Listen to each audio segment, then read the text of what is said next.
Bienvenidas, bienvenidos a una nueva edición del ciclo sobre violencia laboral de la Asociación Argentina de Derecho al Trabajo y la Seguridad Social.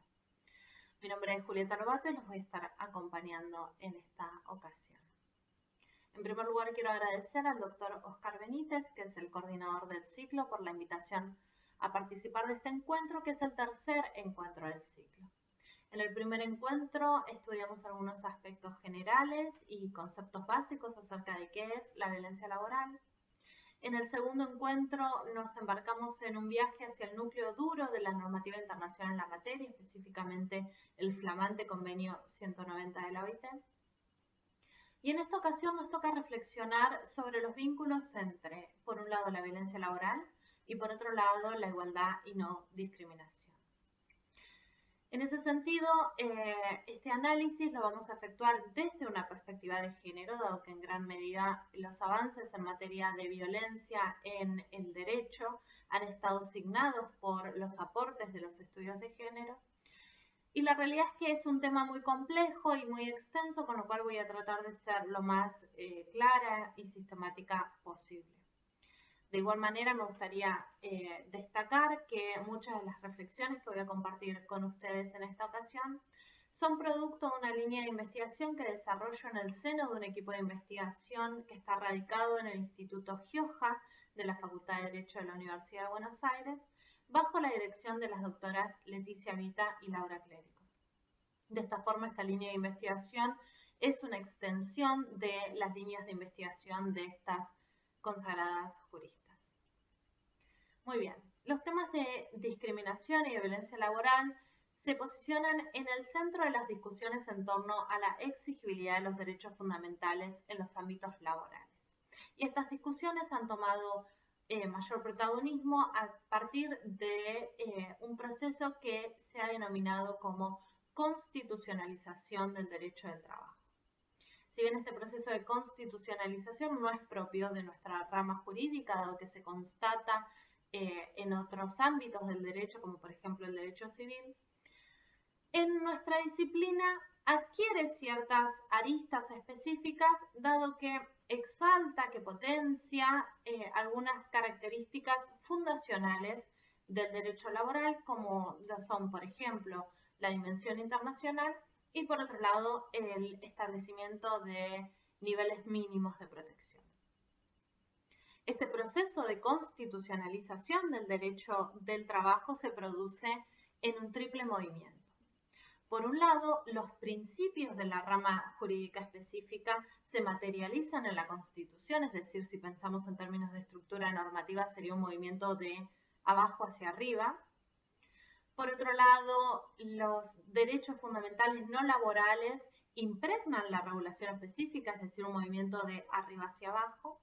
Y en tercer lugar, se reconoce la obligatoriedad y la exigibilidad de los derechos así receptados. Esto es especialmente importante a partir de la recepción de la teoría del Drittwirkung de derechos, una teoría que ha desarrollado el Tribunal Federal Alemán y que la Corte Suprema Argentina ha hecho propia en los precedentes clásicos Siri, Cod y más contemporáneamente en Álvarez contra Cencosud.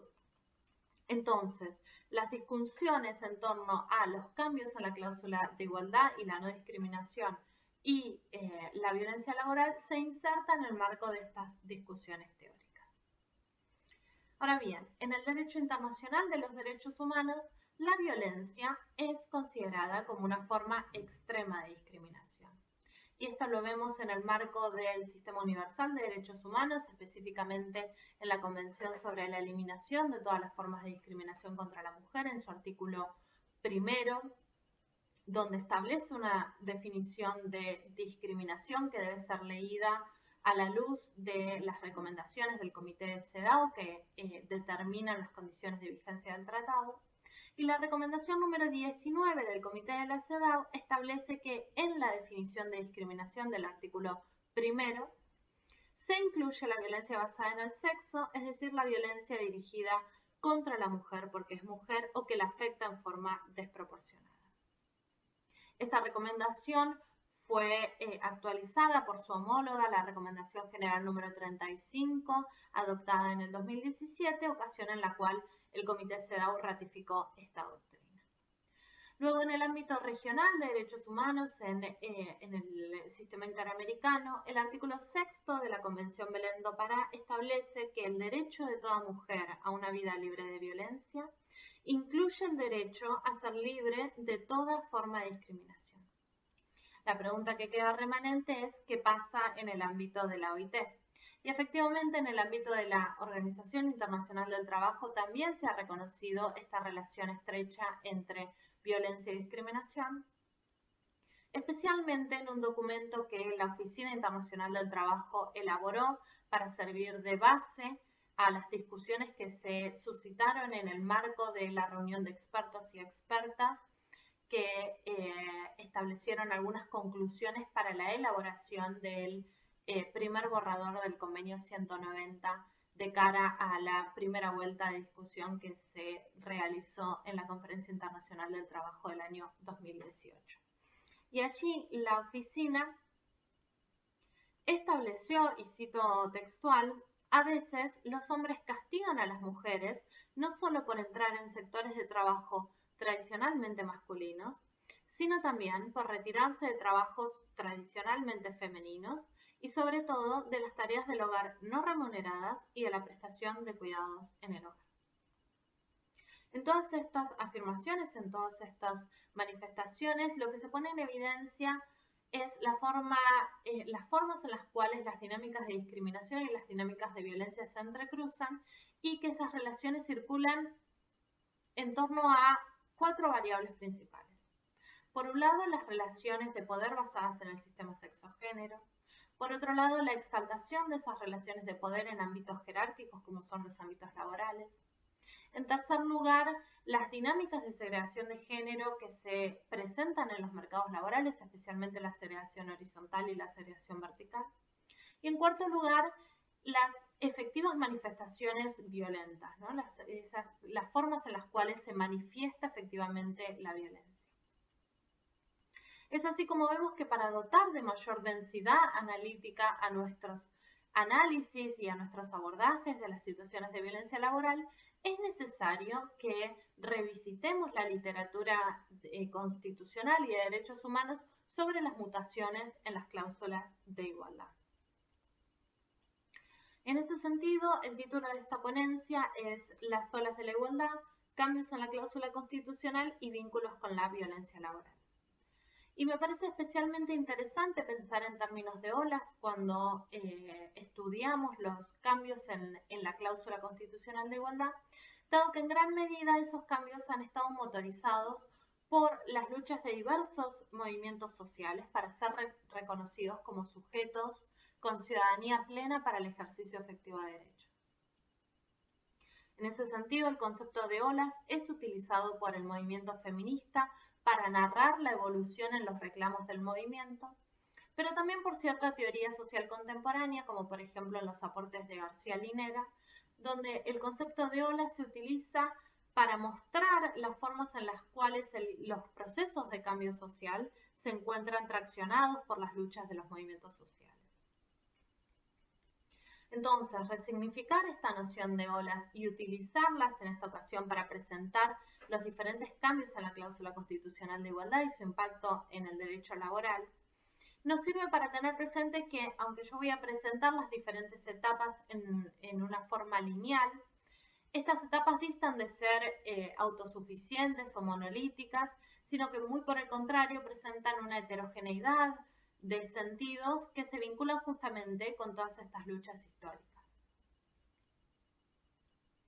Muy bien, en lo que sigue voy a identificar 3 olas, 3 oleajes, 3 ciclos en las mutaciones de la cláusula de igualdad. Para analizar cada uno de estos ciclos voy a utilizar 4 vectores principales. Por un lado, los contextos sociales e históricos en los cuales se construyen estas nociones de igualdad. En segundo lugar, las etapas constitucionales a las cuales responden. En tercer lugar, cuál es la fórmula de igualdad específica.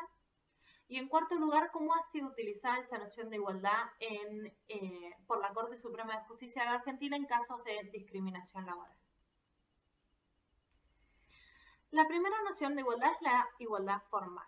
Esta noción surge con el nacimiento de los estados modernos, producto de las revoluciones burguesas en contra del orden estamental de la Edad Media. De tal forma, los ordenamientos jurídicos modernos descansan sobre este triple postulado, ¿no? Igualdad, fraternidad y libertad. Así, en este esquema de constitucionalismo clásico, fuertemente enraizado en el reconocimiento de libertades individuales y en la protección de la propiedad privada, la formulación de la igualdad se expone en términos de reconocer a todos los habitantes como iguales ante la ley, la manda que tenemos en el artículo 16 de la Constitución argentina. Según esta concepción estrictamente formal de la igualdad, el mandato se satisface cuando proporcionamos un trato igualitario a todas las personas que se encuentran dentro de una categoría previamente establecida por el legislador. Pero esta noción tan estrecha de igualdad nos deja muchos interrogantes sin responder. ¿Cuál es la naturaleza de esa categorización? ¿Cómo determinamos su legitimidad? ¿Y qué criterios deben aplicarse para la distinción? Esta interpretación ceñida de la igualdad ha sido la base de la lógica de igualdad entre iguales que justificó la legislación racista desplegada en Estados Unidos hasta mediados del siglo pasado. En materia de jurisprudencia laboral, esta noción de igualdad se materializó en el pronunciamiento de la Corte Suprema de Justicia de la Nación en el caso Rato Sixto, un caso muy famoso, conocido por todos y todas nosotras, donde un grupo de trabajadores habían reclamado en base a la inferioridad de sus salarios en comparación con otros compañeros trabajadores que realizaban las mismas tareas. Y en esa ocasión la Corte revocó el pronunciamiento de la instancia anterior que había hecho lugar al reclamo en base a dos argumentos principales para lo que a nosotros nos interesa, que están por un lado en el considerando cuarto y por otro lado en el considerando sexto. En el considerando cuarto, la Corte establece que el empleador cumple el mandato constitucional cuando abona a cada trabajador lo que para dicha categoría estipula el convenio colectivo aplicable. Igual trato a todas las personas que se encuentran en una misma categoría. Y por otro lado, el considerando sexto establece que el empleador no tiene la obligación de probar aquellos méritos mayores de algunos trabajadores, en virtud de que dicha prueba es muy sutil y difícil, por lo que debe quedar librada a su prudente discrecionalidad. A partir de la consolidación del capitalismo como sistema económico junto a la industrialización, proliferan las luchas obreras con demandas igualitarias ancladas en la redistribución económica. Así, poco a poco se va dando lugar al nacimiento de los ordenamientos jurídicos laborales, una historia que todos y todas nosotras conocemos muy bien, y se comienzan a incorporar a los textos constitucionales, repito, anteriormente anclados en libertades individuales y propiedad privada, se comienzan a incorporar una serie de derechos sociales vinculados a la condición de asalariada, asalariado. De este modo entramos en la etapa de constitucionalismo social de principios y mediados del siglo XX, que fue inaugurada a partir de las constituciones de Querétaro en 1917, la Constitución bolchevique de 1918 y la Constitución de Weimar en 1919.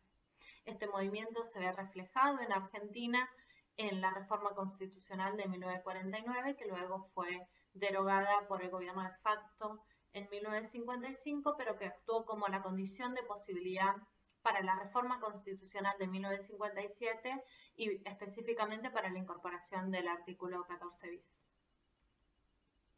En este nuevo escenario, la fórmula de igualdad abandona su matriz estrictamente formal y adquiere el formato de principio antidiscriminatorio o igualdad jurídico-material. Esta fórmula postula que para el respeto del mandato de igualdad se debe dispensar un trato igual a todas las personas que se encuentran en igualdad de circunstancias relevantes. De tal forma, esta nueva concepción, que es la base de los ordenamientos jurídicos laborales, la LST descansa sobre esta noción de igualdad y eso lo podemos ver en el artículo 17, en el actual artículo 17 bis, anterior artículo 19 del régimen de contrato de trabajo y en el artículo 81. Esta nueva concepción, decía, representa un avance en relación a la concepción anterior, en tanto determina que debe existir una relación de razonabilidad entre el fin de la norma y el criterio utilizado, lo que va a precisar la relevancia de las circunstancias para efectuar la distinción. Para determinar la relación de razonabilidad se debe desarrollar el test de igualdad con sus 3 subexámenes: idoneidad, medios alternativos menos lesivos y proporcionalidad en sentido estricto.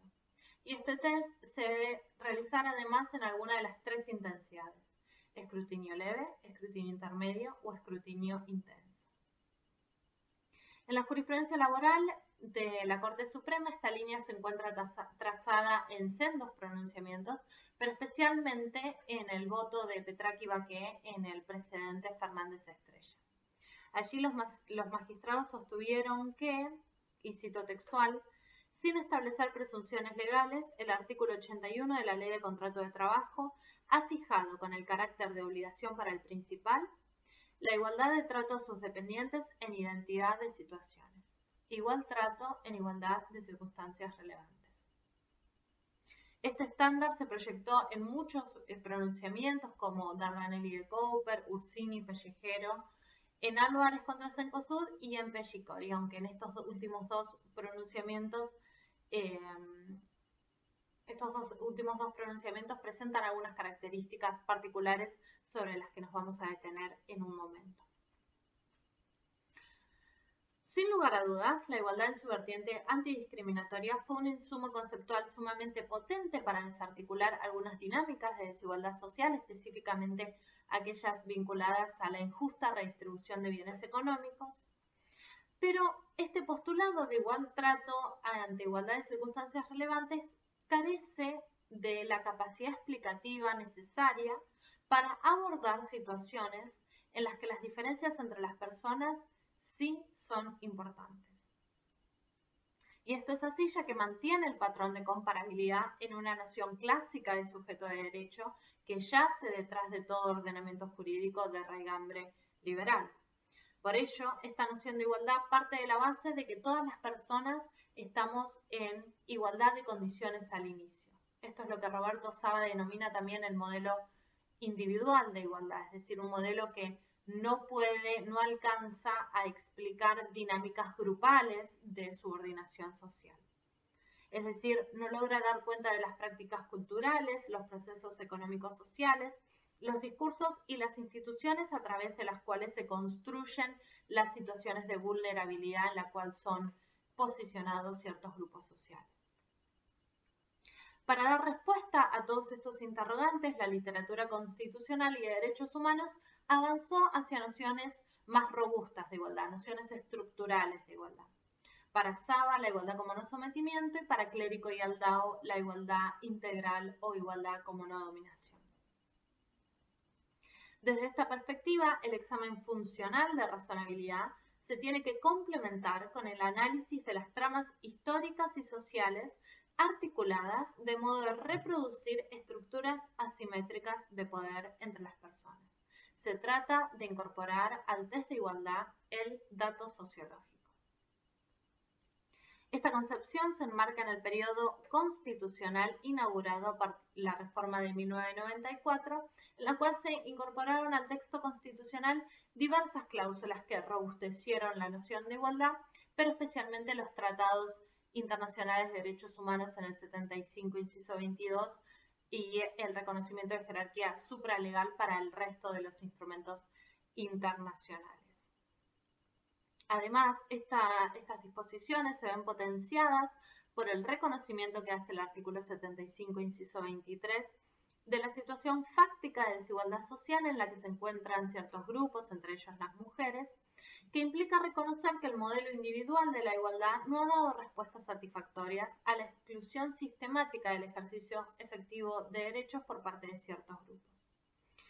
Todas estas disposiciones se ven complementadas por el reconocimiento de las medidas de acción positiva en los artículos 37, 75, inciso 19, 75, inciso 23 y en la CEDAW a través del 75, inciso 22. En la jurisprudencia laboral de la Corte, esta última mutación en la cláusula constitucional de igualdad está representada en el holding del caso Cisneros. Allí, la Corte no solo efectúa el test de igualdad, sino que además toma en cuenta datos aportados en torno a la situación de segregación de género presente en ese mercado laboral. A partir de ahí, la Corte determina la existencia de patrones estereotipados que vulneran los derechos laborales de las mujeres. Entonces, para recapitular un poco el recorrido que efectuamos hasta aquí. Desarrollamos 3 etapas en la evolución de la cláusula constitucional de igualdad y las fuimos contrastando con su aplicación por parte de la Corte Suprema en casos de discriminación laboral, en diálogo con los contextos históricos sociales y las etapas constitucionales en las cuales estas fórmulas de igualdad han sido concebidas. Esto nos permitió trazar un recorrido desde una noción estrictamente formal de la igualdad hacia nociones más contemporáneas de igualdad estructural. Y es en este marco de igualdad estructural donde, como recordábamos al principio, la violencia es concebida como una forma extrema de discriminación. Entonces, la pregunta que sigue a continuación y que es la que más nos interesa es ¿cómo se vincula este contraste entre las mutaciones en la cláusula de igualdad con la violencia laboral? Y la conclusión que nos deja todo este análisis es que en los casos de violencia laboral, bajo el paradigma de la igualdad estructural, deben aplicarse los estándares provenientes del derecho internacional de los derechos humanos y de la jurisprudencia de la Corte Suprema de Justicia de la Nación en los casos de discriminación laboral. En relación al derecho internacional de derechos humanos, deben tenerse en cuenta las disposiciones de la CEDAW, la Convención Belém do Pará, los convenios igualitarios de la OIT, 111 y los estudios generales de la Comisión de Expertos, y todo esto se vincula en el ámbito interno argentino con las disposiciones de la 26485, la Ley de Protección Integral a las Mujeres, y su decreto reglamentario, el 1011 del 2010. Y en relación a la jurisprudencia laboral, el test estructural de igualdad conforme a la doctrina de Cisneros es el estadio actual de protección ante casos de discriminación laboral. Y este test estructural de igualdad tiene una triple dimensión. Por un lado, la doctrina del fallo Álvarez contra Cencosud en torno al reconocimiento de la igualdad como un principio arquitectónico de los ordenamientos jurídicos y por lo tanto su plena vigencia y eficacia en los ámbitos privados, específicamente en los ámbitos laborales, aún por encima de derechos de raigambre económica. En segundo lugar, el estándar probatorio elaborado en Pellicori, que implica un test de razonabilidad en escrutinio intermedio con prueba dinámica. Y en tercer lugar, la evaluación de la situación fáctica, es decir, la incorporación del dato sociológico. Y en el caso Cisneros, la Corte realiza esta incorporación del dato sociológico por un doble canal. Por un lado, a través de un análisis de la dimensión contextual, y esto se ve materializado en la incorporación de las nóminas de empleados de las empresas demandadas. Y por otro lado, en un análisis de estereotipos a partir de los testimonios de los titulares de las empresas demandadas. Ahora bien, esta metodología que utiliza la Corte no es una creación propia del Tribunal Argentino, sino que se inserta en algunas líneas jurisprudenciales que se constatan ya en el derecho comparado. En relación a la dimensión contextual, principalmente la Corte se apoya en una jurisprudencia consolidada de la Corte de Estados Unidos en materia de discriminación estadística aplicada a los ámbitos laborales. Y en relación al análisis de estereotipos, la Corte Argentina se ubica en una tendencia que está muy presente en la jurisprudencia de los sistemas regionales de derechos humanos, principalmente del Interamericano y del Tribunal Europeo de Derechos Humanos. Bueno, como vemos, el tema de la discriminación y las mutaciones en la cláusula constitucional de igualdad y su vínculo con la violencia laboral es un tema muy complejo, muy extenso, y la realidad es que daría para, como mínimo, un encuentro más. En todo caso, un mayor desarrollo de los puntos que expuse sucintamente en esta ocasión se pueden encontrar en un artículo de mi autoría titulado Cláusula de igualdad en el ámbito laboral y perspectiva de género, aportes desde el derecho del trabajo argentino a partir del caso Cisneros, y por supuesto que quedo a disposición por cualquier consulta, duda o comentario que me lo pueden hacer llegar a través de mi correo electrónico. Espero que les haya resultado provechosa la exposición, que les haya resultado interesante el análisis, y me despido invitándolas e invitándolos a que sigan las próximas ediciones de este curso sobre violencia laboral de la Asociación Argentina de Derecho del Trabajo y la Seguridad Social. Muchas gracias.